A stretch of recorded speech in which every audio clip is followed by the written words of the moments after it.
अऊज़ुबिल्लाहि मिनश्शैतानिर्रजीम बिस्मिल्लाहिर्रहमानिर्रहीम वल्हम्दुलिल्लाहि रब्बिल आलमीन वस्सलातु वस्सलाम अला अशरफिल अंबियाए वल मुरसलीन ख़ातमुन नबिय्यीन सय्यदुल वसिय्यीन मुहिब्बिल ग़ुरबाए वल फ़ुक़राए वल मसाकीन रहमतुल लिल आलमीन रसूलुस सकलैन इमामुल हरमैन साहिब क़ाबा क़ौसैन महबूब रब्बिल मशरिक़ैन वल मग़रिबैन जद्दिल हसन वल हुसैन मौलाना व मौला सकलैन अबिल क़ासिम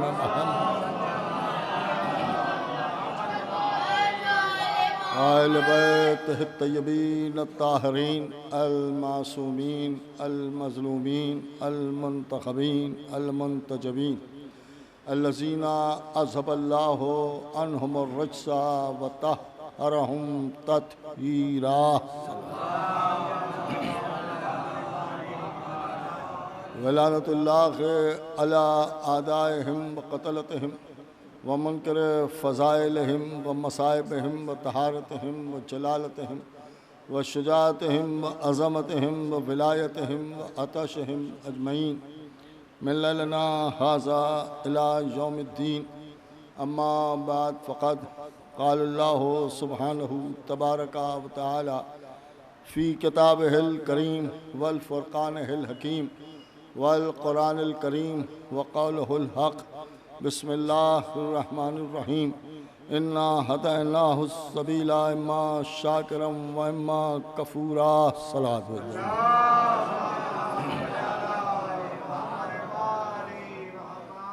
हज़रत एक बार और अगर बावाज़ बुलंद सलवात भेज दें।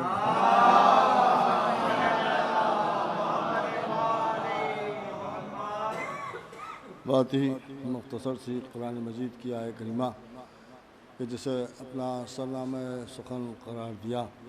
इन लफ्ज़ों में इरशाद बारी ताला हो रहा है कि हमने हिदायत का इंतज़ाम कर दिया और तुम्हें यह इख्तियार है कि तुम चाहो तो मानो और मान के शाकिरीन में शामिल हो जाओ और या इनकार करके काफिर हो जाओ।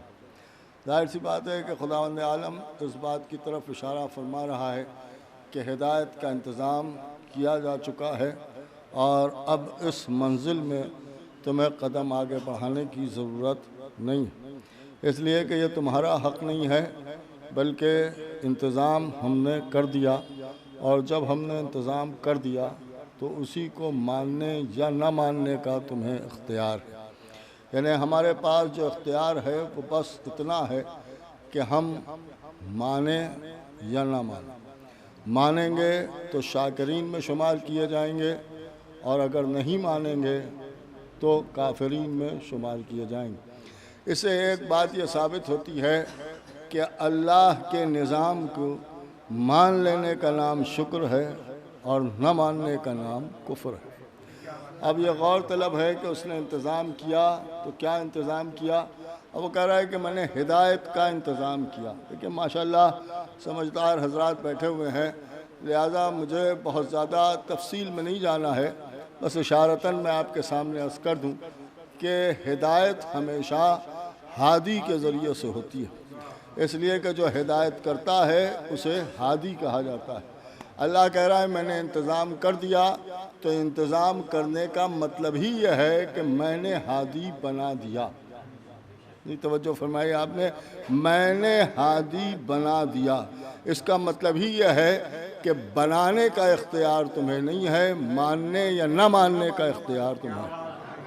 एक सलावत पढ़े मोहम्मद वाले,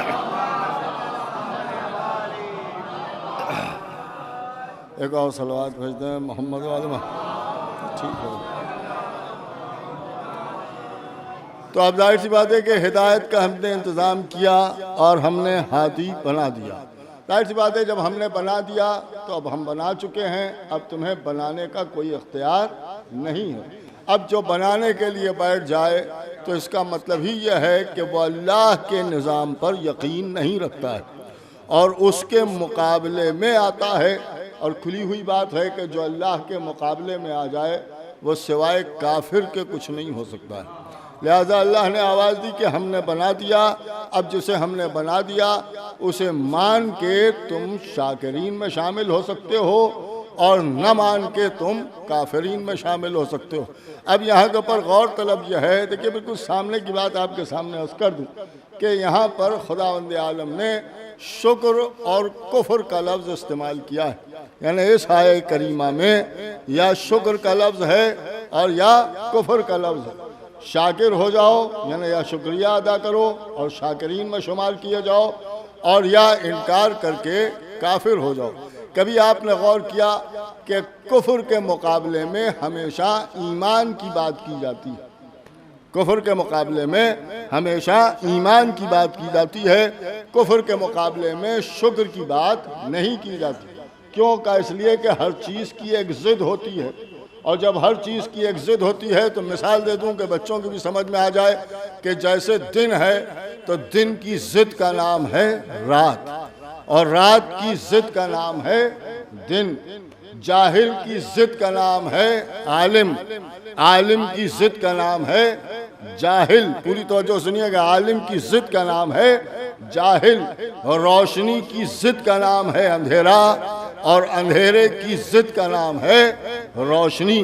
गदीर की ज़िद का नाम है सकीफ़ा, सकीफ़ा की ज़िद का नाम है गदीर। पूरी तवज्जो सुनिएगा, हर जगह पर आप देखते चले जाएं कि हर चीज़ की एक ज़िद होती है, देखिए ज़िद होती है।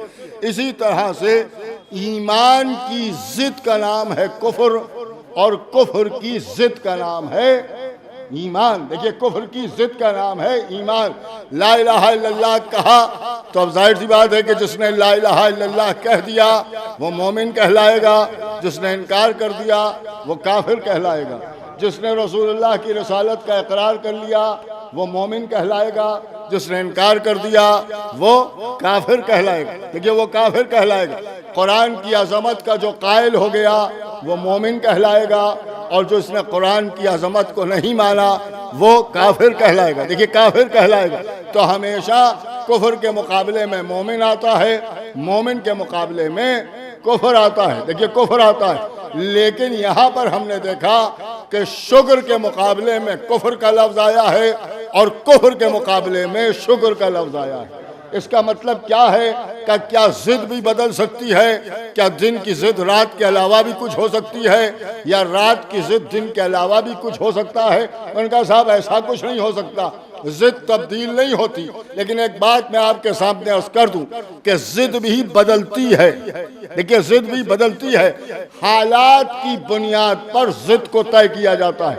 मिसाल के तौर पर स्याह काला रंग, पूरी तवज्जो सुनिएगा, स्याह की ज़िद का नाम है सफ़ेद। भाई सफ़ेद, आप गौर कर रहे, सफ़ेद की ज़िद का नाम है स्याह की ज़िद का नाम है सफ़ेद। लेकिन हमने ऐसा भी देखा कि कभी कभी काले के मुकाबले में सुर्ख आ जाता है और सुर्ख के मुकाबले में काला आ जाता है। तो उनका साहब ये कैसे ज़िद बदल गई? ये ज़िद बदलती है हालात पे। जब खुशी और गम की बात होती है तो अगर गम है तो स्याह है, और अगर खुशी है तो फिर सुर्ख है। और इससे मैं समझता हूं कि यहाँ पर बैठने वालों में तो कोई इनकार ही नहीं कर सकता, मुहर्रम भर स्याही स्याह है। एक सलावत भेजे मोहम्मद वाले, यहाँ कॉल कर रहे ना। और जैसे ही 8वीं रबीउल अव्वल तमाम हुई वैसे ही सुर्ख आ गया। तो ये स्याह के मुकाबले में सुर्ख आ गया। और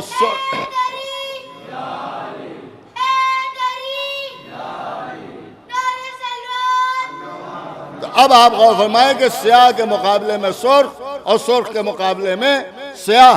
पूरी तवज्जो सुनिएगा, ज़िद तब्दील हो सकती है। अब यहाँ के ऊपर अल्लाह ने ज़िद को बदल दिया, इसलिए कि कह रहा है कि या शुक्र अदा करो या कुफ्र इख्तियार करो। देखिए या शुक्र अदा करो या कुफ्र इख्तियार करो, इसका मतलब यह है कि काफिर के मुकाबले में शाकिर आ गया और शाकिर के मुकाबले में काफिर आ गया। नहीं तवज्जो फरमा रहे आप? अब गौर तलब यह है कि हम ये सोचें और समझें कि भाई कुफ्र किसे कहते हैं, तो माशाअल्लाह कुफ्र को समझने के लिए तो कोई ज़रूरत ही नहीं है। पूरी तवज्जो सुनिएगा, इसलिए कि हमारा तो फिरका ही वही है कि जिसे सारे काफिर मिलके काफिर कहते हैं। एक सलवात पढ़े मोहम्मद वाले। पूरी तवज्जो सुनिएगा, लिहाजा हमसे तो कोई सवाल ही नहीं पैदा होता कि हम तो कुफ्र को अच्छी तरह से समझते हैं। अब सवाल ये पैदा होता है कि शुक्र क्या है। देखिए शुक्र क्या है, शुक्र किसे कहते हैं। तो अब जब शुक्र की बात आई तो उन्होंने कहा साहब शुक्र का मतलब शुक्रिया अदा करना। तो शुक्रिया का क्या मकसद है? खड़े खड़े कह दिया शुक्रिया, हो गया शुक्रिया। पूरी तवज्जो सारो, हम यहाँ आ रहे थे, आपने कहा शुक्रिया। यहाँ से लोग मोमिनीन जा रहे थे, उन्होंने कहा साहब शुक्रिया। पूरी तवज्जो सुनिएगा, ऐसे ही शुक्रिया अदा होता है।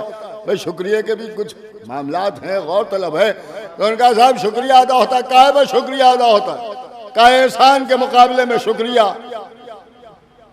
आपने कुरान ही नहीं पढ़ा, काफी कह देना और है, समझना और है। कुरान कह रहा है हल जज़ाउल एहसान इल्लल एहसान, एहसान का बदला सिवाय एहसान के कुछ नहीं हो सकता। तो अल्लाह तो कह रहा है एहसान के मुकाबले में एहसान करो, आप कह रहे हैं शुक्रिया। नहीं तो हमारे भाई शुक्रिया, ये शुक्रिया कहेगा अबे एहसान के मुकाबले में एहसान कीजिए, चाहे छोटा एहसान हो या बड़ा एहसान हो। अगर किसी ने आप पर एहसान किया है तो एहसान के मुकाबले में आपको भी एहसान करना चाहिए। ये शुक्रिया क्या माने? तो उन्होंने कहा साहब आप समझे नहीं। देखिए एक मिसाल दे दूं, एक दुकान पर गए, एक मौलवी साहब पहुंच गए, और जब मौलवी साहब पहुंच गए तो इलेक्ट्रॉनिक की दुकान थी। एक एक चीज़ देखी, माशाल्लाह बहुत अच्छा। मर्द मोमिन साहब बेचारा बैठा हुआ था, और जब मौलवी साहब पहुंच गए देख के खड़ा हो गया, आइए आइए सरकार आइए, तशरीफ रखिए, आप तो जनाब हैं, क्या कहना, आप आ गए, बरकतें आ गई। मौलवी साहब आके बैठ गए, एक एक चीज़ देखते रहे। और उसके बाद उनका ये मोबाइल आपका भाई बड़ा खूबसूरत है, बहुत अच्छी चीज़, ये कितने का होगा? उनका आपको चाहिए है? हाँ चाहिए तो है, मगर ये कि पैसे लीजिए तो देंगे। मैं कहा नहीं नहीं आप ले जाइए, कैसी बात कर रहे हैं आप? मैं कहा नहीं नहीं साहब ऐसे नहीं लेंगे, पसंद तो है। पूरी तवज्जो सुनिएगा, मौलवी साहब भी जानते हैं 40-50 हज़ार रुपये से कम की चीज़ नहीं है। और कह रहे हैं कि साहब आप पैसे ले लिए, जेब में 50 रुपये भी नहीं, और पैसे ले लीजिए तो हम ले लेंगे।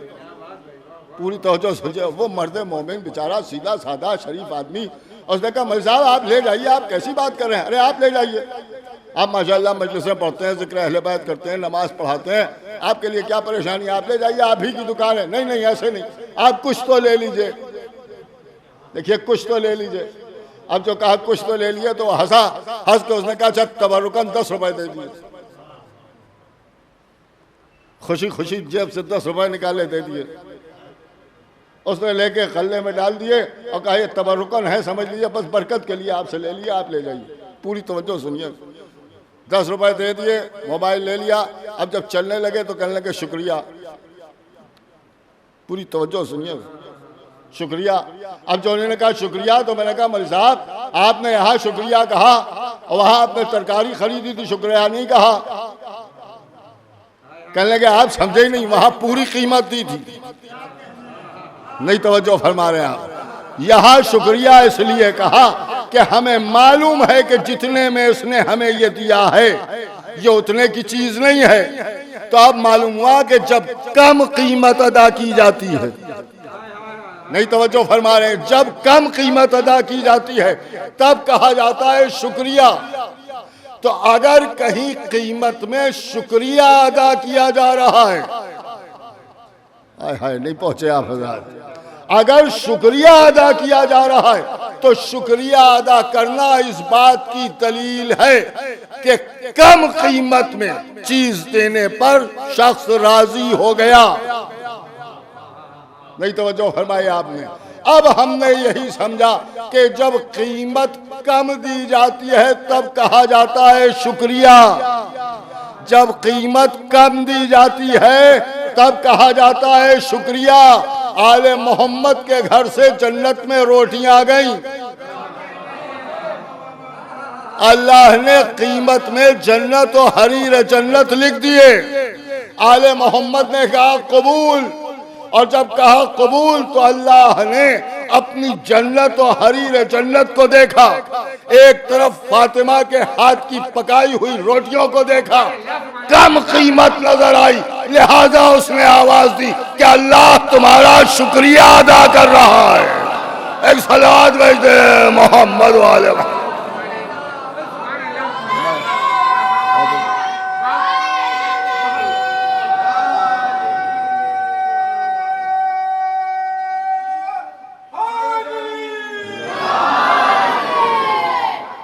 अब आपने फरमाया कि अल्लाह ने शुक्रिया अदा किया। भाई सूरह तहर में जाहिर सी बात है कि अल्लाह कह रहा है कि वो शुक्रिया अदा कर रहा है, तो शुक्रिया तो उसी वक्त अदा किया जाता है जब कम कीमत दी जाए। तो अल्लाह को क्योंकि कीमत कम मालूम हुई, लिहाजा शुक्रिया अदा कर दिया। अब आप गौर फरमाए कि शुक्रिया शाकिरीन में शामिल हो जाओ।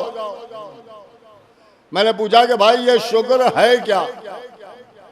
उलमा ने बहुत सी तारीफें शुक्र की बयान की, बहुत सी चीज़ें बयान की कि इसका नाम शुक्र है, उसका नाम शुक्र है, उसका नाम शुक्र है, और ऐसे शुक्र अदा हो, और ऐसे शुक्र अदा हो, और ऐसे शुक्र अदा हो, बहुत सी चीज़ें बयान की। एक निचोड़ उलमा का मैं आपके सामने अर्ज कर दूं, जो शुक्र की तारीफ उलमाए इस्लाम ने बयान की है, उसका बिल्कुल निचोड़ आपके सामने अर्ज कर दूं कि उलमा कह रहे हैं कि किसी भी नेमत के इजहार का नाम शुक्र है और छुपा लेने का नाम कुफ्र है। एक सलावत भेजे मोहम्मद वाले मोहम्मद। देखिए, किसी भी नेमत के इजहार का नाम शुक्र है और छुपा लेने का नाम कुफ्र है। किसी भी नेमत के इजहार का नाम शुक्र है और छुपा लेने का नाम कुफ्र है। तो भैया, छोटी से छोटी नेमत के छुपा लेने का नाम शुक्र है, कुफ्र है, और जाहिर कर देने का नाम शुक्र है। तो इसका मतलब यह हुआ कि छोटी से छोटी नेमत भी हो तो उसका इजहार करके शाकिरीन में शामिल हो जाओ। चाहे जाए कि कोई ऐसी नेमत हो कि जिस पर अल्लाह ने नेमतों को तमाम कर दिया हो, अल-यौम अकमलतु लकुम दीनकुम व अतममतु अलैकुम नेमती, आज हमने दीन को कामिल कर दिया और तमाम नेमतों को कामिल कर दिया, तमाम कर दिया। तो इसका मतलब यह है कि अली वलीउल्लाह के इजहार का नाम शुक्र है, छुपा लेने का नाम कुफ्र है। एक सलावत भेज दे मोहम्मद वाले। एक बाबा से बुलंद सलावत भेज दे मोहम्मद वाले। बस मुहतरम, आहिस्ता आहिस्ता आपके सामने कुछ अर्ज कर दूं कि आले मोहम्मद और ख़ास तौर से मौला अली, और बेहम्दुलिल्लाह हम जो पहचाने जाते हैं वो मौला अली के नाम से पहचाने जाते हैं। हमारी पहचान है मौला अली। देखिए, बिल्कुल सामने की बात अर्ज कर दूं, लोग कहते हैं कि ऐसा थोड़ी है कि साहब हम अली को नहीं मानते हैं, हम भी अली को मानते हैं, हम भी अली को मानते हैं, सब अली को मानते हैं और हम भी अली को मानते हैं। लेकिन सब में और हम में फर्क यह है कि सबको ये साबित करना पड़ता है कि वो अली को मानते हैं, हमें किसी के सामने साबित नहीं करना पड़ता है कि हम अली को मानते हैं। एक सलावत भेजे मोहम्मद वाले। कि हम ही हैं कि जो मौला अली के मानने वाले हैं, और हजरत अली अलैहिस्सलातु वस्सलाम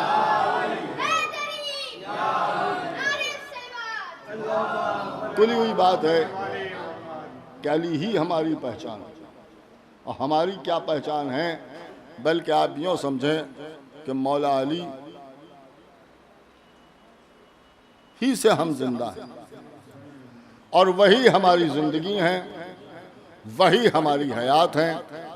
हम जिक्र अहले बैत ही करते रहे और करते हैं और दुआ यह है कि आखिरी लम्हे तक जिक्र अहले बैत ही करते रहें, इसलिए कि हम जानते हैं कि इन्हीं के जिक्र में निजात है। लेकिन हमने ये देखा कि ज़माने ने हमेशा हम पर एतराज़ किया, और जब भी हमने जिक्र अहले बैत किया तो लोगों ने हमेशा कुछ न कुछ एतराज़ किया और ये कहा कि साहब आप तो बढ़ा देते हैं, आप गुलू कर देते हैं, आप हद से आगे बढ़ जाते हैं। अल्लाह ने अली को नबी नहीं बनाया है, आप ये चाहते हैं कि अली को नबी समझ लिया जाए। एक बात मैं आपके सामने अर्ज कर दूं, ये तो सबने देख लिया कि अल्लाह ने अली को नबी नहीं बनाया है, मगर कभी आपने ये भी सोचा कि अली को नबी क्यों नहीं बनाया? भाई क्यों नहीं बनाया? अगर खत्मी मर्तबत के बाद एक नबूवत और आ जाती तो क्या अल्लाह अल्लाह ना रहता? पूरी तवज्जो सुनिए कि भाई अली को नबी नहीं बनाया ये तो समझ में आ गया, लेकिन क्यों नहीं बनाया?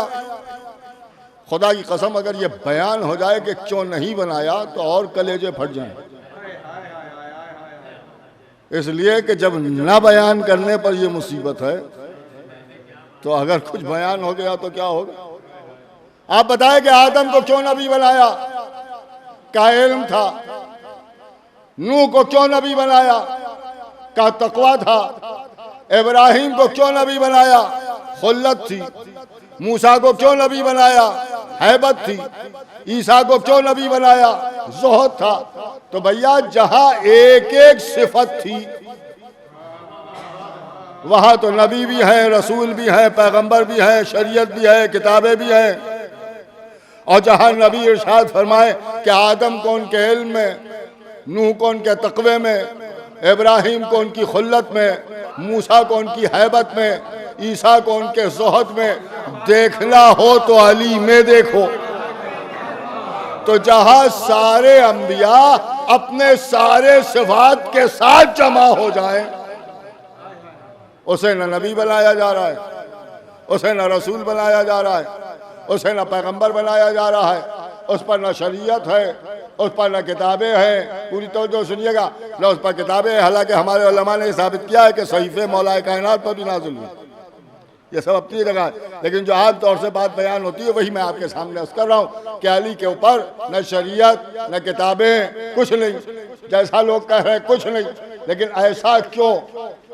शायद ऐसा इसलिए कि आदम सिफतुल्लाह है, नूह नजी अल्लाह है, इब्राहिम खलीलुल्लाह है, एक एक सिफत अता की है, लेकिन अली को अल्लाह ने अपने सिफात का मजहर बनाया। और जब अपने सिफात का मजहर बनाया तब उसने आवाज दी कि मेरे अली तुम मेरे सिफात के मजहर हो, तो जो मैं नहीं वो तुम नहीं।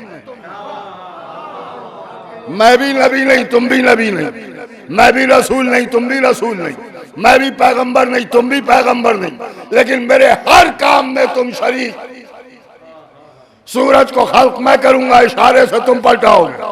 सितारे को पैदा मैं करूंगा, दहलीज पर तुम बुलाओगे। खालिक मौत और हयात मैं कहलाऊंगा, ठोकरों से मुर्दे तुम जिलाओगे। रज़ाक मैं कहलाऊंगा, रोटियां तुम्हारे घर से मंगाऊंगा। मोहम्मद को मेराज में मैं बुलाऊंगा, मोहम्मद को मेराज में मैं बुलाऊंगा। पर्दे के पीछे से हाथ तुम मिलाओगे, तलवार मैं नाजिल करूंगा, हाथ में लेके तुम चलाओगे। इस्लाम को भेजने वाला मैं कहलाऊंगा, बचाने वाले तुम कहलाओगे। अब इस जुमले को खुदा की कसम अगर आप ना समझेंगे तो कोई ना समझेगा कि दो ही आंखें बनाऊंगा, वही तेरी वही मेरी। दो ही हाथ बनाऊंगा, वही तेरे वही मेरे। अब एक ही लफ्ज़ होगा, वही तेरा वही मेरा। जो मैं अपने लिए पसंद करूंगा वो तुम्हारे लिए पसंद करूंगा। मैं भी मौला, तुम भी मौला। मैं भी वली, तुम भी वली, और मैं भी अली और तुम भी अली।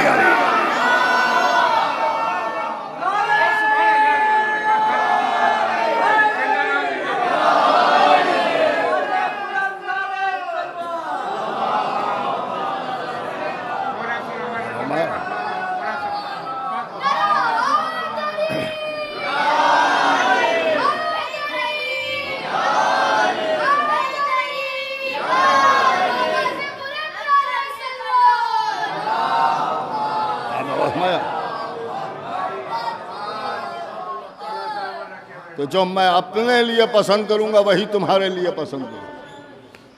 अब हद तो यह है कि जो तेरा दुश्मन है वो मेरा दुश्मन, और जो तेरा दोस्त है वो मेरा दोस्त। पूरी तवज्जो सुनिएगा, इसलिए कि मैंने तुझे अपने सिफात का मजहर बनाया, मैंने तुझे अपने सिफात का मजहर बनाया। और ये बातें कि साहब आप ये चाहते हैं कि हजरत अली को नबी समझ लिया जाए, तो एक बात तो भैया ये है कि ये सब हम नहीं चाहते, और न चाहने की वजह यह है कि हमारे अली को इसकी जरूरत ही नहीं, इसकी जरूरत ही नहीं। हम तो कोई ऐसी हदीस भी नहीं सुनाते कि नबी के बाद अगर कोई नबी होते तो ये होते। हमारे यहाँ कोई ऐसी हदीस भी नहीं है। ये अगर मगर वाली सारी हदीसें आप ही के पास। अगर नबी ना आ जाते तो ये नमाज पढ़ा देते, अगर नबूवत चलती तो इनको मिल जाती, अगर सूरा वापस न ले लिया गया होता तो यही तबलीग करते। हो हुआ कुछ नहीं पाया, हर जगह अगर अगर अगर लगा हुआ है।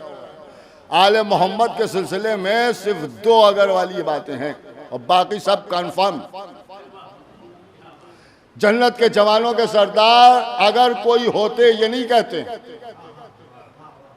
हसनैन जन्नत के जवानों के सरदार हैं, अली साक़िए हौज़े कौसर हैं, अली कातिल मरहब व अंतर हैं, अली वलीउल्लाह हैं। हम तो थे भी नहीं कहते। एक सलावत पढ़े मोहम्मद वाले, पूरी तवज्जो सुनिएगा। हम कहते हैं, पूरी तवज्जो सुनिएगा, हैं बस 2 हदीसें हैं, 2 हदीसें क्या 2 जुमले हैं। एक नबी ने फरमाया कि अगर अली ना होते तो फातिमा का कुफो ना होता, और तुमने कहा कि अगर अली ना होते तो तुम हलाक हो जाते। ऐ सलात भेजते मोहम्मद वाले मोहम्मद, ए बाबा से बुलंद सलावत भेजते मोहम्मद वाले। आप गौर फरमा रहे, तो यहाँ अगर मगर वाला कोई मामला नहीं, हम ऐसी कोई हदीस भी नहीं सुनाते। रह गई ये बात कि आप ये चाहते हैं, तो भैया हम चाहते तो बहुत कुछ है, मगर हमारा चाहा हुआ होता कहाँ है। उनका साहब क्या चाहते हैं? यही चाहते हैं कि कोई दुश्मन अली हमें ना नजर आए दुनिया में। हैं लोग? नहीं है। तो हमारा चाहा हुआ कहाँ होता है। तीसरी बात यह है कि हमारे चाहने का नाम इस्लाम नहीं, अल्लाह और रसूल के चाहने का नाम इस्लाम है। हमारे चाहने से क्या होता है? हमारे चाहने से क्या होता है? नहीं साहब आप ये चाहते हैं। अब एक जुमला मैं आपकी समातों पर भरोसा करते हुए कह दूं, आपको इख्तियार है, चाहे जैसे सुनिएगा। अमा हम अगर अली को नबी कहें भी तो किस मुंह से कहें? लेकिन मैं तो ऐसी बातें करता हूँ, खुदाई अपना ईमान तो इतना समझ लीजिए कमजोर है नहीं कि जो जरा जरा से में टूट जाए। मुसलमानों का निकाह थोड़ी है। एक सलावत पढ़े मोहम्मद वाले, पूरी तवज्जो सुनिएगा। यहाँ टूटने उठने का तो कोई मसला नहीं है, लेकिन यह कि दूसरों को जलने का हक है अली के नाम से, तो मैं किसी का हक मारना भी नहीं चाहता। इसलिए कि जो जिसका हक है उसे पहुंच जाना चाहिए। इसलिए कि मौला अली के नाम से जलने का हक हमारा नहीं है, गैरों का है। तो जब गैरों का है तो उन्हें जलाना भी ज़रूरी है, इसलिए कि हर एक का हक उन्हें पहुंचा दें। इसलिए कि हमारा फ़िरका तो इसीलिए लड़ रहा है कि जिसका हक है उसे मिलना चाहिए। पूरी तवज्जो सुनिएगा भाई, जिसका हक है उसे मिलना चाहिए। हम तासुबी तो है नहीं कि जो हम कहें कि आले मोहम्मद का जो हक है वो उन्हें दे दो और इनका जो हक है वो उन्हें न दो। अरे आले मोहम्मद का हक है सलवात, उन पर सलवात होना चाहिए, और दुश्मनों का हक है लानत, लिहाजा उन पर लानत होना चाहिए। भाई जो जिसका हक है उसे मिलना चाहिए। अब ये कि साहब हम अली को नबी कहें तो भैया कहें भी तो किस मुंह से कहें? उसका किस मुंह से क्या मतलब? अमर जहां खुदा कहने वाले मौजूद हों उनके सामने अगर हमने नबी कहा भी तो क्या कहा? और जब हमारे अली ने उनकी खुदाई को कबूल नहीं किया तो वह हमारी नबूवत को क्या कबूल करेंगे? लिहाजा हम ऐसी बातें तो करते नहीं। अब ये कि साहब आप चाहते हैं अगर आप बज़िद हैं तब एक बात पूरे चैलेंज से आपके सामने अर्ज कर रहा हूं, और खाली अपनी तरफ से नहीं बल्कि सारे मजमे की तरफ से और तमाम आलम इस्लाम को चैलेंज है कि अगर मेरी बात को रद्द कर दे तो मजहब बदल दूंगा। पूरी तवज्जो सुनिएगा, हर दुश्मन अली को हर तरह से चैलेंज है कि मेरी इस बात को अगर रद्द कर दे तो मैं मजहब बदलने के लिए तैयार हूं। हमने कभी नहीं चाहा कि अली को नबी समझा जाए, खुली हुई बात। हमारी कौम ने नहीं चाहा कि अली को नबी समझा जाए, हमारे उलमा ने नहीं चाहा कि अली को नबी समझा जाए। हमारे यहाँ जो हला तो होते ही नहीं, वरना वो भी जुमला कह देता। हमारे बच्चों ने नहीं चाहा, आदम ने नहीं चाहा, नूह ने नहीं चाहा, इब्राहिम ने नहीं चाहा, मूसा ने नहीं चाहा, ईसा ने नहीं चाहा, सलमान ने नहीं चाहा, अबू जर ने नहीं कहा, शाहजादी ने नहीं चाहा, मीसम तम्मार ने नहीं चाहा, हसनैन ने नहीं चाहा, अबू जर ने नहीं चाहा, मिक़दाद ने नहीं चाहा, हमारे उलमा ने नहीं चाहा, हमारे मजमे ने नहीं चाहा। उस वक्त के शियों से लेके इस वक्त के शियों तक किसी ने ये नहीं चाहा कि अली को नबी समझा जाए, मगर इसे क्या किया जाए कि शबे हिजरत अल्लाह ने अपने नबी की जान बचाने के लिए ये चाहा,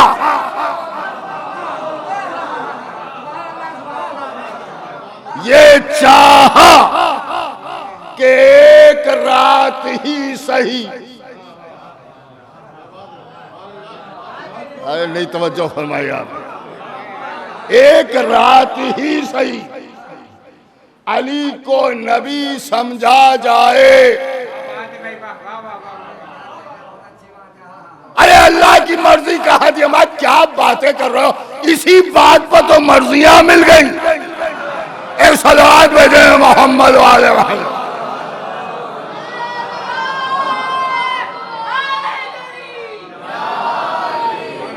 मैं आपको फरमा रहे हैं जो मैं अर्ज कर रहा हूं।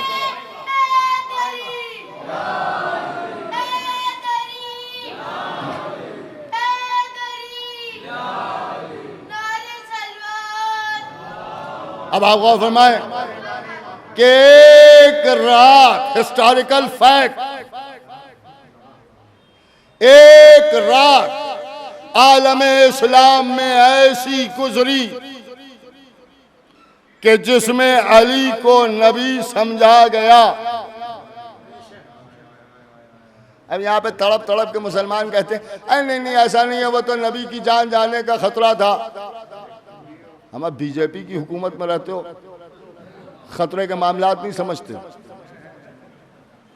एक जुमला मैं अर्ज कर दूं, माशाअल्लाह समझदार हज़रात बैठे, सब मेरी बात की तायीद करेंगे। आप मुझे बताइए कि खतरे के आलम में सोते को जगाया जाता है या जागते को सुलाया जाता है? भाई सोते को जगाया जाता है या जागते को सुलाया जाता है? तो उनका साहब जाहिर सी बात है सोते को जगाया जाता है। यहां तो अली जाग रहे थे। अगर खतरे की बात थी तो नबी को कहना चाहिए था या अली तुम बाहर से आ रहे हो, देखा? हजरत अली कहते हाँ जरा इनको देख लो। आप यकीन जानिए कि अगर अली बाहर निकल के खाली इतना पूछ देते कैसे बैठे हो,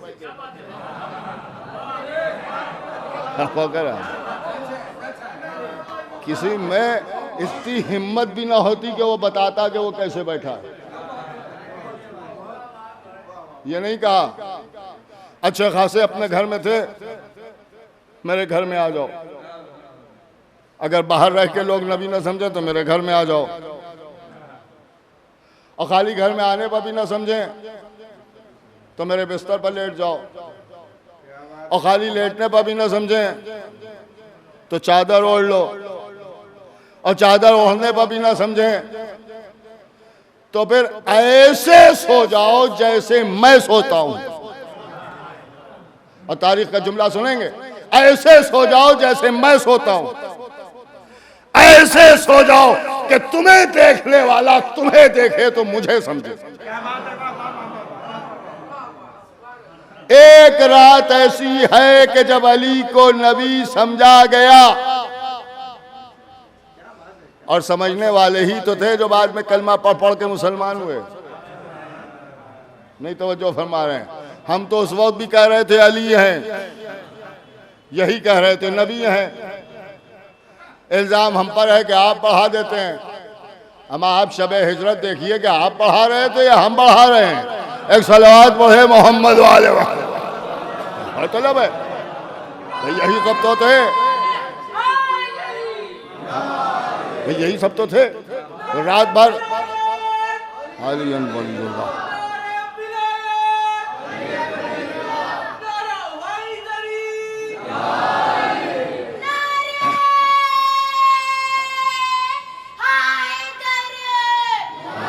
अब आप जरा सा मेरी तरफ मुतवज्जो हो जाएं। बस बड़ी सामने की बात आपके सामने अर्ज कर रहा हूं, इसलिए कि बहुत ज्यादा हमसे सवाल होने लगे हैं।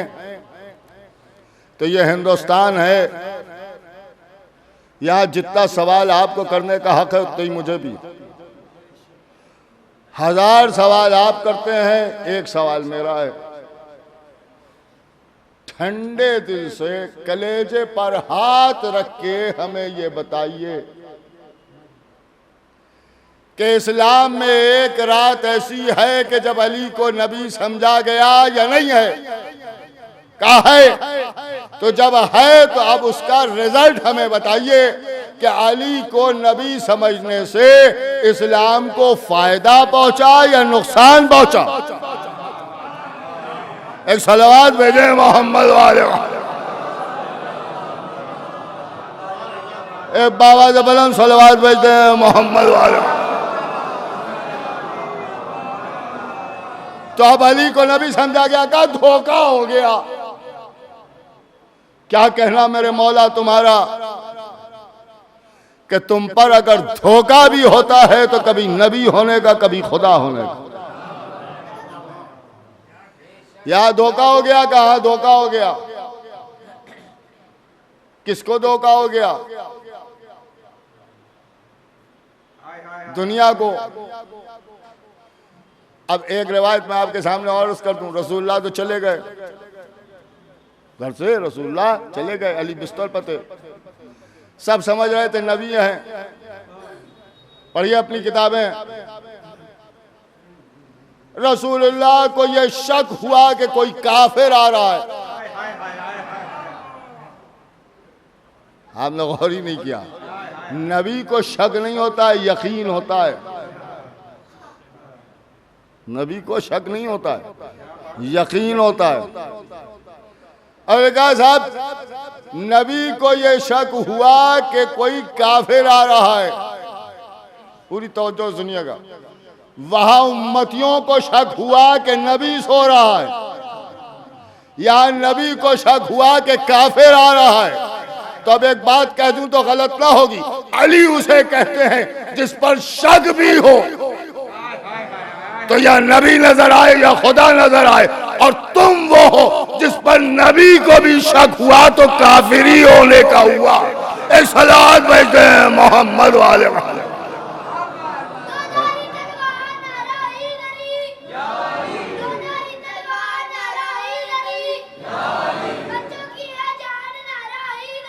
या अली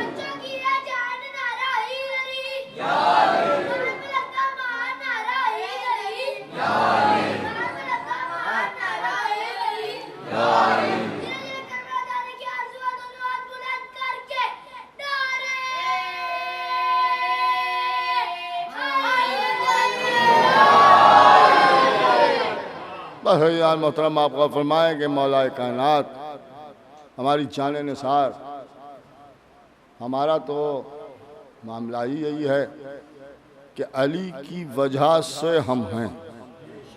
हम ये नहीं कहते कि हमारी वजह से अली, अली की वजह से हम। और यही वजह है कि हम ये भी नहीं कहते कि आप अहले बैत को पहचानिए और अली को पहचानिए, बल्कि आले मोहम्मद के सदक़े में हम अपनी ज़ात को पहचानवाते हैं। इसलिए कि हम क्या और हमारी हैसियत क्या।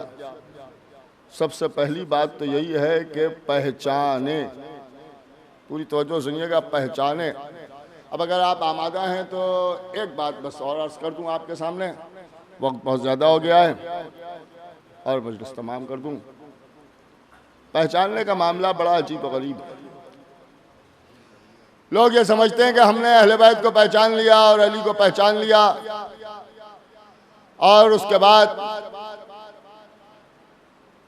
ये कोशिश करते हैं और कहते हैं कि साहब ऐसी बातें कीजिए कि दूसरे भी अहले बैत को पहचाने। मेरा कहना यह है कि पहले आप तो पहचान लीजिए, फिर दूसरों को पहचानवाइए।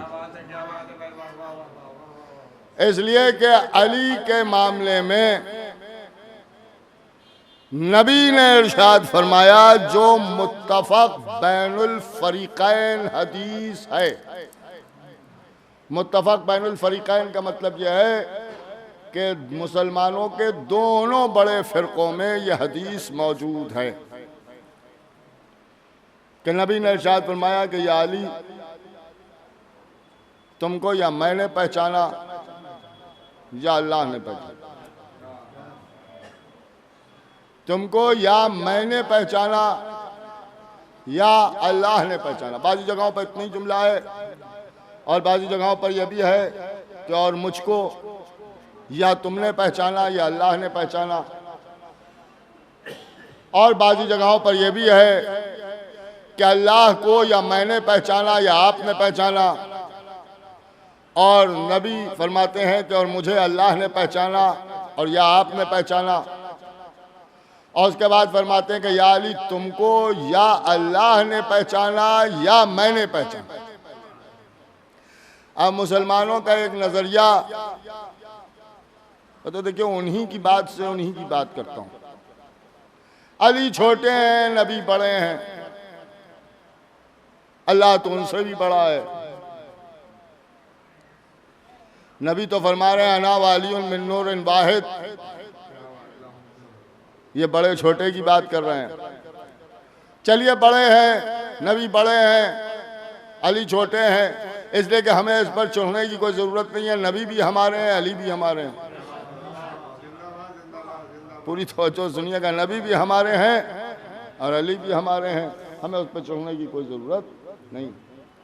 लेकिन एक बात तो आप ये समझ लें कि अल्लाह का मामला यह है कि अल्लाह को या नबी ने पहचाना या अली ने पहचाना। तो एक बात तय हो गई, एक बड़े ने पहचाना, एक छोटे ने पहचाना। पूरी तवज्जो सुनिए। देखिए जो उनकी बात है उसी बात से मैं आपके सामने आर्गुमेंट पेश कर रहा हूँ। नबी का मामला यह है कि अल्लाह ने पहचाना या अली ने पहचाना, यानी उनको भी या एक बड़े ने पहचाना या एक छोटे ने पहचाना। लेकिन अली का मामला मुत्तफिक है, बिल्कुल अलग है, मुनफरिद है बिल्कुल। या अल्लाह ने पहचाना या मैंने पहचाना, इसका मतलब यह है कि अली को जिसने पहचाना वो दोनों बड़े हैं। नहीं तवज्जो फरमा रहे जो मैं आपके सामने अर्ज कर रहा हूं। आप गौर कर रहे हैं जो मैं आपके सामने अर्ज कर रहा हूं। पूरी तवज्जो सुनिएगा। दुश्मनी तो अली से है ना, तो आपकी दुश्मनी से ही अली की बात साबित। अली को पहचानने वाला या अल्लाह है या नबी है। लेकिन जरा हदीस पर गौर कीजिएगा, नबी ने यह नहीं फरमाया कि या अल्लाह ने पहचाना या नबी ने पहचाना। इसलिए कि अगर ये कह देते तो लोग कहते सारे नबियों ने पहचाना। ये नहीं है हदीस। हदीस यह है कि या अल्लाह ने पहचाना या मैंने पहचाना। इसका मतलब यह है सारे नबियों ने नहीं पहचाना, सिर्फ खत्मी मर्तबत ने पहचाना। और जब सिर्फ खत्मी मर्तबत ने पहचाना तो ये मानना पड़ेगा हर नबी ने नहीं पहचाना, बल्कि साहिबे मेराज नबी ने पहचाना। अब जुमला आपके हवाले। अली को पहचानने के लिए, जुमला सुनिएगा पूरी तरह से मुतवज्जे हो जाएं। अली को पहचानने के लिए, अली को पहचानने के लिए कम से कम जो क्वालिफिकेशन है वो साहिबे मेराज होने की है। इस मंजिल पर कोई फायज हो जाए तब कहे कि मैंने अली को पहचाना,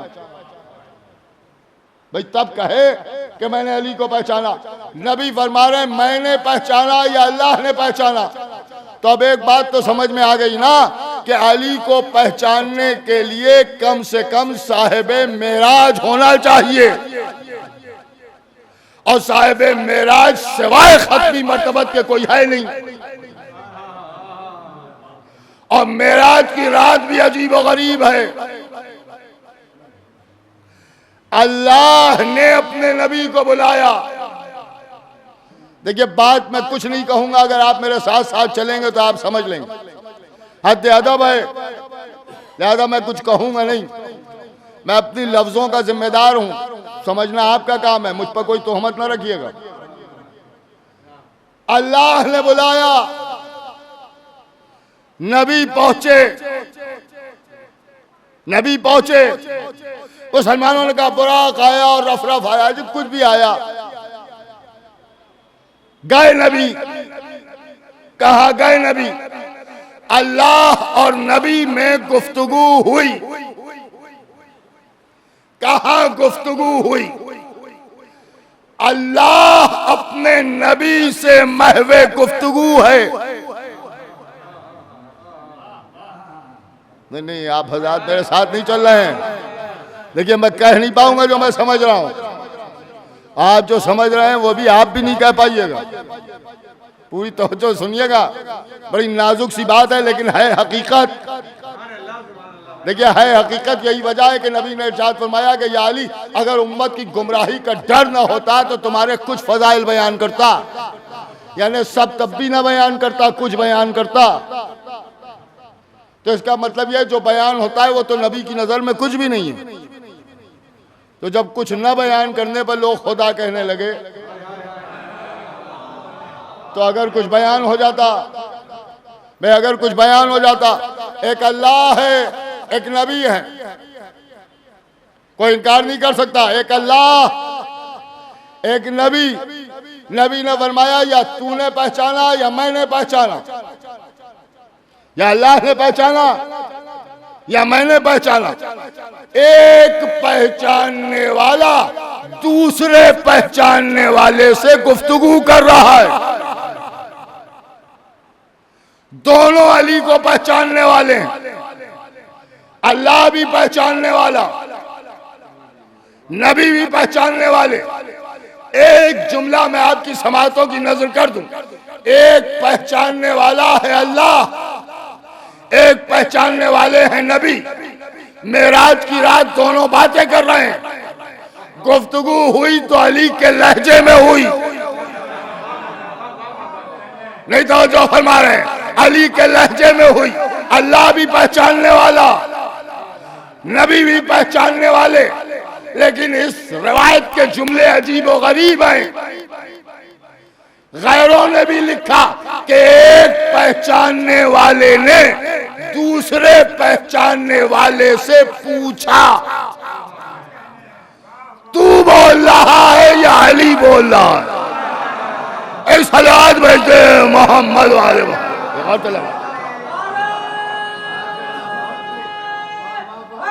इनसे इनकार नहीं हो सकता। ये पहचानने वाले हैं, जब पूछ रहे हैं तू बोल।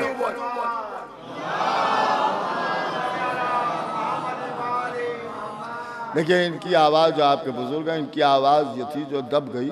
ये कह रहे थे कि सलवात भेजने में कंजूसी ना करो, आवाज़ बुलंद सलवात भेजो।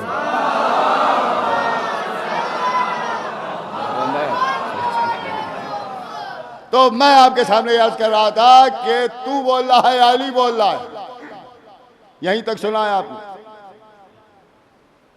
अल्लाह जवाब देता है, खुदा की कसम क्या जवाब है कुदरत। जैसे तारीख में लिखा गया, जैसे आमतौर से लोगों ने नहीं बयान किया।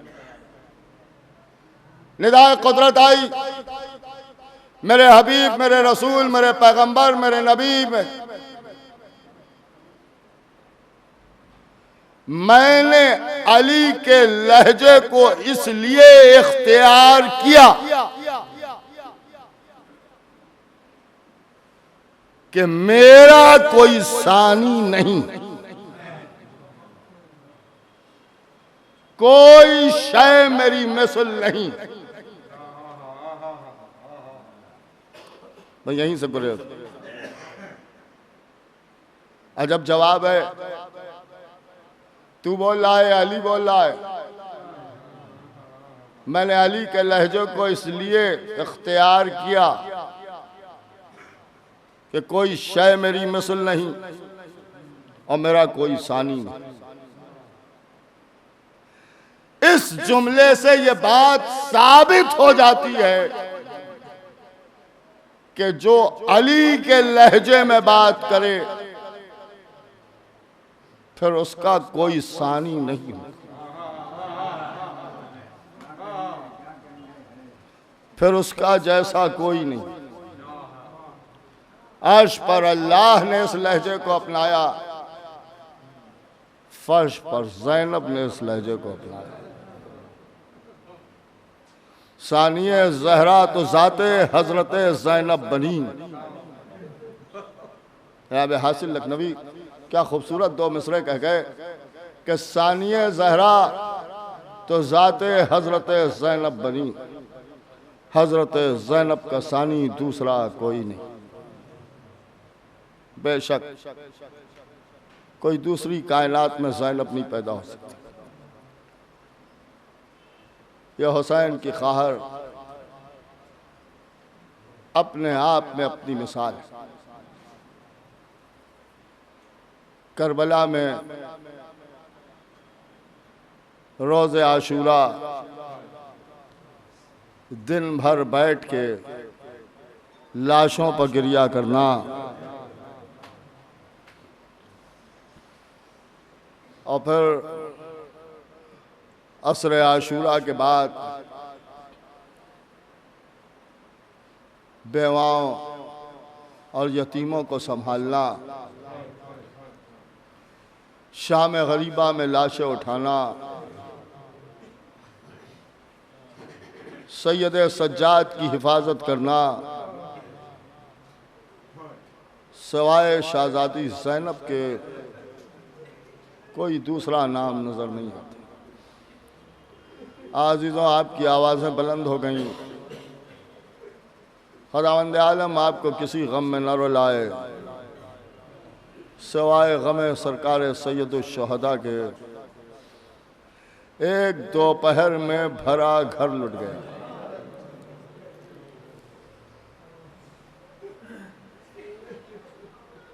दो अज़ादार बीबियों के इसाले सवाब की मजलिसों में बैठ के गिरिया करना, आंसू बहाना। दो बहनें इस दुनिया से रुखसत हो गईं। खुदावंद आलम उनके वरसा को सब्र जमील अता फरमाए। खूबियाँ भी बयान हो रही हैं, लेकिन एक जुमला मैं आपके सामने अर्ज़ कर दूं कि ये बीबियाँ कितनी भी खूबियों की मालिका क्यों ना हों, लेकिन ज़ैनब उम्मे कुलसूम जैसी तो नहीं हो सकती ना। करबला के मैदान में ये दो बहनें अजीब व गरीब नजर आती। हुसैन का आलम यह है कि कभी लाश उठाई, कभी रो दिए। इसी शगल में शाह दिन भर रोए रहे। और फिर वो वक्त भी आया कि खेमे में रुखसत आखिर के लिए आ गए। भरा घर लुट गया, भरा घर लुट गया। आज किसी घर में एक सानेहा हो जाए तो हर आदमी पूछने चला आता है क्या हुआ, क्या हुआ, क्या हुआ, कैसे हो गया। आका हुसैन फरमाते थे अब्बास मर गए, अली अकबर जुदा हुआ। अब्बास मर गए, अली अकबर जुदा हुआ। हमसे किसी ने यह भी ना पूछा कि क्या हुआ। खेमे में रुखसत आखिर के लिए आ गए। हुसैन जब के चले बाद दोपहर रन को, न था कोई जो संभाले रकाबे तौसन को। हुसैन चुपके खड़े थे झुकाए गर्दन को। सकीना झाड़ रही थी अबा के दामन को। ना आसरा था कोई शाह करबलाई को, फकत बहन ने किया था सवार भाई को। पुश्त फरस पर सवार हो गए, मैदान कारज़ार में आ गए। निदाए कुदरत आई, तीरों पर तीर खा चुके बस है हुसैन बस। जख्मों पर जख्म आ चुके बस है हुसैन बस। लाशों पर लाशें ला चुके बस है हुसैन बस। हम तुमको आजमा चुके बस है हुसैन बस। सर को झुका दो खंजरे बेदात के लिए, कुछ इम्तिहान छोड़ दो सज्जाद के लिए। सर झुका लिया, भागी हुई फौजें पलटी। अब मुझ में इतनी ताकत नहीं है कि मैं शहादत इमाम हुसैन बयान कर सकूं। बस ये सुनिए कि गुलूए खुश्क से टूटा ना प्यास का रिश्ता। सितम ने बीच में खंजर भी रख के देख लिया। हुसैन शहीद हो गए, खेमे जल गए। 11वीं मुहर्रम को यह काफिला चलने लगा। हर बीबी को उधर से लेके चले जिधर उसके वारिस का लाशा पड़ा हुआ था। लेकिन आका हुसैन के लाशे के सामने से 2 बीबियां गुजारी गईं। एक शहजादी ज़ैनब, जिन्होंने हुसैन के लाशे को देख के आवाज़ दी, मेरे भैया एक वक्त था कि जब मेरे चेहरे पर धूप आ गई तो तुमने आबा का साया कर लिया, लेकिन मेरे भैया तुम्हारा लाशा बेगोर और कफन जलती हुई रेत पर है। लेकिन ज़ैनब बहुत मजबूर है क्योंकि सर पर रिदा मौजूद नहीं है। ये कह के ज़ैनब आगे बढ़ गई। दूसरी बीबी जनाब रबाब हैं। जनाब रबाब जब नाजो हुसैन के करीब पहुंची, गौर से देखती रहीं, खड़ी रहीं। दिल पर क्या गुजर गई होगी ये बयान नहीं हो सकता। लेकिन एक मर्तबा जब जालिमों ने ताजियाने से अजियत पहुंचाई तो ये कहती हुई आगे बढ़ी कि मेरे वाली, आपकी रबाब ने आपके लाशे को धूप में देखा है। मेरे वाली, मेरे सर पर रिदा नहीं है जो मैं आपके लाशे पर डाल दूं, लेकिन यह आपकी रबाब आपसे वादा करती है कि आज के बाद रबाब कभी साए में न बैठेगी। ये कह के शहजादी रबाब चली गई। काफिला करबला से चला गया। लेकिन रिवायतों में मिलता है कि जब कहीं काफिला रुकता था तो सारी बीबियां तो साए में बैठ जाती थीं, लेकिन जनाब रबाब ने एक लम्हे के लिए भी साए को इख्तियार नहीं किया। यहाँ तक कि काफिला कैदखाना शाम पहुँच गया। साल भर के बाद अहले हरम को रिहाई मिली। यह काफिला वापस करबला आया। 7 दिन तक हुसैन का मातम हुआ। फिर यह काफिला वापस मदीने आ गया। मदीने में बैतुल शरफ में भी शहजादी रबाब धूप में बैठी रहती थी, साए में नहीं बैठती थी। और जब कोई बीबी पुरसा देने के लिए आती थी तो वो भी धूप में जाती थी, और धूप में पहुंच के वो बीबी कहती थी कि बीबी साए में चलो, बीबी साए में चलो। तो शहजादी रबाब कहती थी कि मैं कैसे साए में चली जाऊं, इसलिए कि मैंने अपने वाली के लाशे को धूप में देखा है। एक रोज जनाब सैयद सज्जाद ने जनाब ज़ैनब को बुलाया। जनाब ज़ैनब तशरीफ लाई। कहा पुपी अम्मा, हम चाहते हैं कि आप और बीबियों को भी बुला लें। सारी बीबियां जमा हो गईं। बेटे लाल, क्या बात है, क्या कहना चाहते हो? आप सुनेंगे आपके चौथे इमाम ने रो के फरमाया कि पुपी अम्मा, अब अम्मा का धूप में बैठा रहना हमसे देखा नहीं जाता है। हम चाहते हैं कि हम सब एक साथ चलें और चल के गुजारिश करें तो शायद अम्मा साए में आ जाएं। ज़ैनब कहती है मेरे लाल, मैं भी यही चाहती थी। सारी बीबियां आईं और आके शहजादी रबाब के चारों तरफ खड़ी हो गईं। जनाब सैयद सज्जाद सामने खड़े हो गए। सर पसाया महसूस किया तो शहजादी रबाब ने सर उठा के देखा। सामने देखा कि सैयद सज्जाद खड़े हैं। दाएं बाएं देखा, देखा तमाम बीबियां खड़ी हैं। कहती हैं मैं समझ गई कि तुम लोग क्यों आए हो। ये कह के अपनी जगह से उठी। उठ के जनाब सैयद सज्जाद के चेहरे को गौर से देखा और उसके बाद कहा कि मेरे लाल, कुछ कहना चाहते हो? कहा माँ, हम कुछ कहने आए हैं। कहा ठहर जाओ, अभी कुछ ना कहना। कहा माँ, आप बताएं क्या कहना चाहती हैं? गौर से चेहरा देखा, कांधे पर हाथ रखा और उसके बाद फरमाया कि मेरे लाल, तुम इमाम हो, जो भी कहना एक बेटे की हैसियत से कहना, इमाम का हुक्म मेरे ऊपर न चलाना। ए मेरे लाल, पहले कुछ भी कहने से पहले मेरे एक सवाल का जवाब दे देना। का अम्मा पूछे क्या पूछ रहा है? का मेरे लाल, एक बात अगर तुमसे कहे तो बुरा तो ना मानोगे? नहीं अम्मा, हमने आपकी किसी बात का कभी बुरा ना माना।